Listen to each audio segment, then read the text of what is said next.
আদায় করবেন, আপনাকে নিয়াতটাকে ঠিক রাখতে হবে। বুঝতে পারছেন কিনা? আপনি দান করবেন, দান শুধু থাকতে হবে শুধুমাত্র আল্লাহকে রাজি খুশি করার জন্য।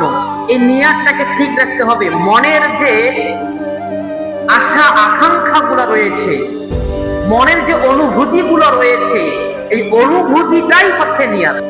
عن عمر بن الخطاب رضي الله تعالى عنه قال سمعت رسول الله صلى الله عليه وسلم।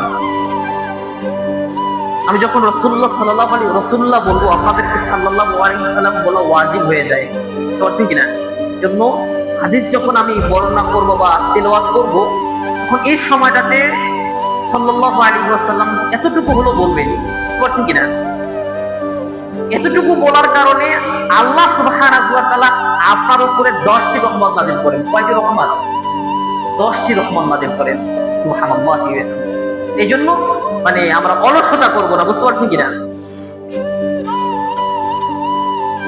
উমর ইবনে খাত্তাব রাদিয়াল্লাহু তাআলা আনহু বলতেছেন, রাসূল সাল্লাল্লাহু আলাইহি ওয়াসাল্লাম বলেছেন কি, ইন্নামাল আ'মালু বিন্নিয়াত ওয়া ইন্নামা লিকুল্লি আমরিন মা নুহা।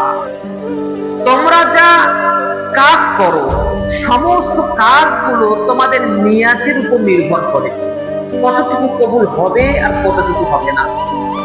বুঝতে পারছেন কিনা? না, আমরা যা পৃথিবীতে কাজ করব, আপনি 2 রাকাত সালাত আদায় করবেন, আপনাকে নিয়াতটাকে ঠিক রাখতে হবে। বুঝতে পারছেন কিনা? আপনি দান করবেন, দান শুধু থাকতে হবে শুধুমাত্র আল্লাহকে রাজি খুশি করার জন্য।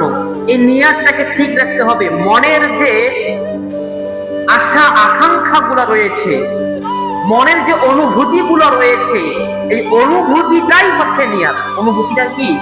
নিয়াত। মুখ দিয়ে আমরা বললাম, কিন্তু ভিতরে আরেকটি উদ্দেশ্য আমার আছে। যে উদ্দেশ্য থাক না কেন, আপনার মুখে এবং ভিতরের উদ্দেশ্য এক থাকতে হবে। কি থাকতে হবে? এক থাকতে হবে।